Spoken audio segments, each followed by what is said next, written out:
Thank you guys enormously. I know you had a good time and a lot of fun, but the thing you did was really important, and we're really grateful for it, and it really helps, and it really matters, and it'll go on mattering for a long time.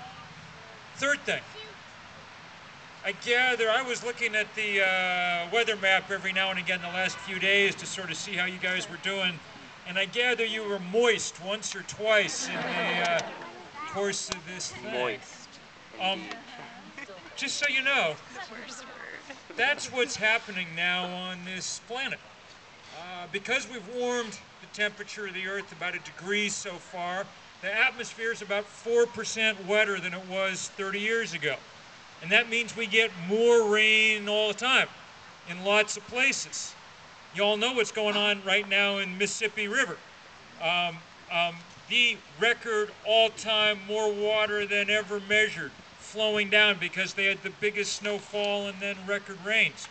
You may not, because you were on the road, have heard what the president of the country of Colombia said last night. They've had more rain in the last 10 months, almost twice as much as in any period like that ever before. So the country is just washing away. He's saying we're losing 10, 15, 20 years of development, of roads we've built, of bridges we've built, of things we've done. That's what's been happening this last year in Queensland, in Australia, in Vietnam, in Sri Lanka, in the Philippines. You saw the unbelievable pictures from Pakistan last year, where a quarter of the country was underwater because they had so much rain, where there's still about 4 million people homeless from those floods. What you're doing really, really matters, because if we don't get this right very, very soon, the possibility of doing fun things like this is going to get less and less, and it's just going to be more and more and more about responding to catastrophe and emergency. We've raised the temperature of the Earth 1 degree so far, but the climatologists are very clear that unless we're able to get the carbon in the atmosphere back down towards 350, we're looking at 5 or 6 degrees before this century is out. If 1 degree is melting the Arctic, if 1 degree is turning the atmosphere into a sponge, we do not want to find out what 4 degrees is going to do.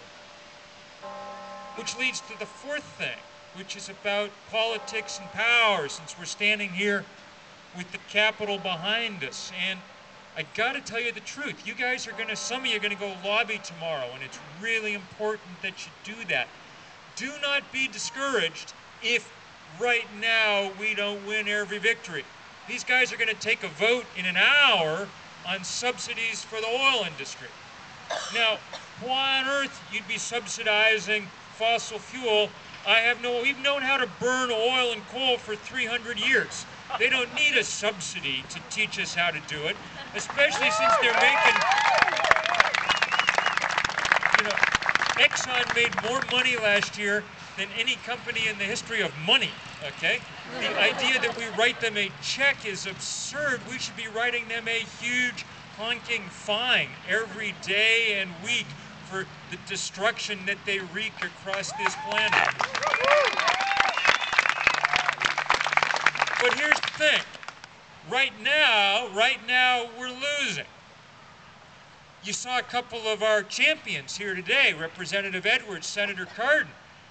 But they're in the minority. The Senate last July wasn't even courageous enough to take a vote on the most tame, tepid, moderate, modest piece of climate legislation there could ever be. They could not even screw up their courage to take a vote on it. They were so scared of what the oil and gas and coal lobby would do to them.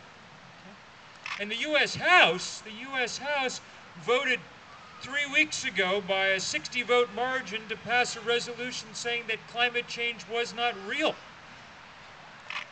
You've ridden across the real world, and you've come to the border of the unreal world, the last place in the planet where people are firmly convinced that political reality out-trumps reality, that physics and chemistry are somehow ideological constructs that they can change at their will.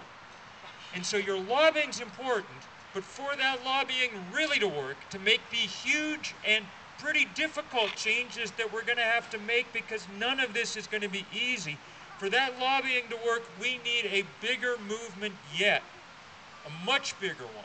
And that goes to my fifth and final point that I want to make, which is that you guys, now that you know how to do this, are an integral part of building that movement here on out.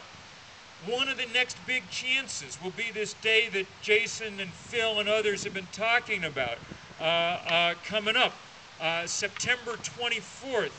Groups and people all over the world collaborating in this thing we're calling Moving Planet, and it's going to be mostly built around bicycles all over the world because bicycles are powerful.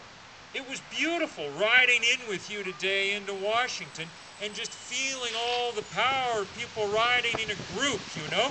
It made me look forward to the day when the streets are absolutely filled with bicycles and there's like a little car lane on the edge for people who are too dense to get where we're going. You know?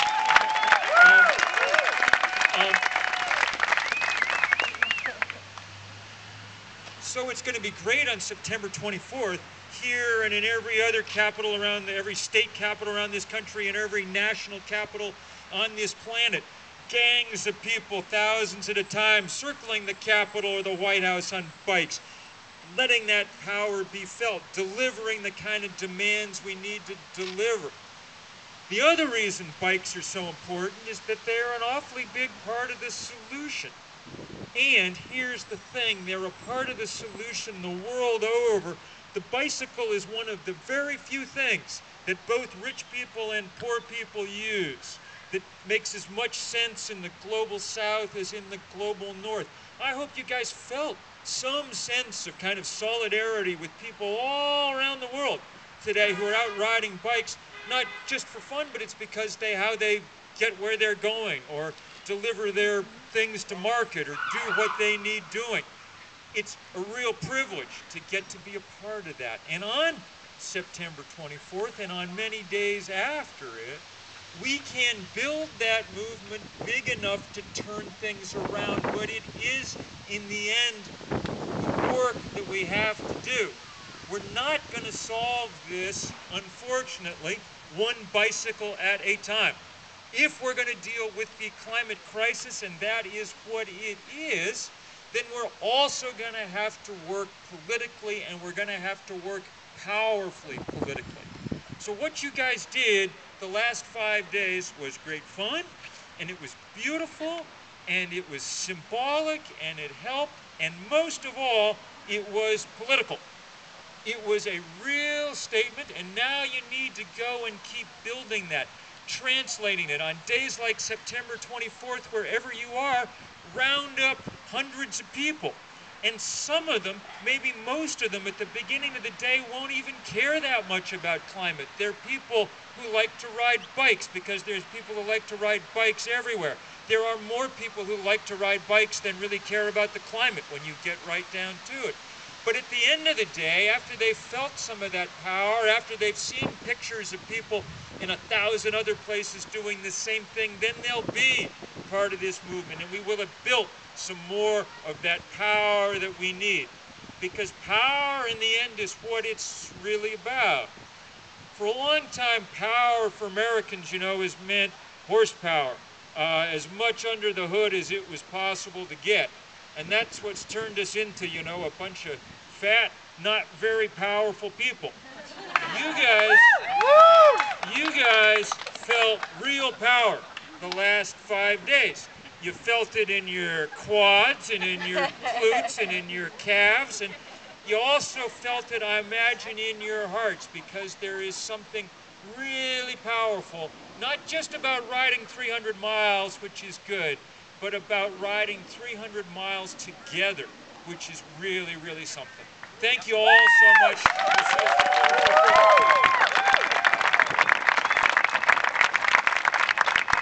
Right, thank you, Bill. Give it up for Bill McKibben. So,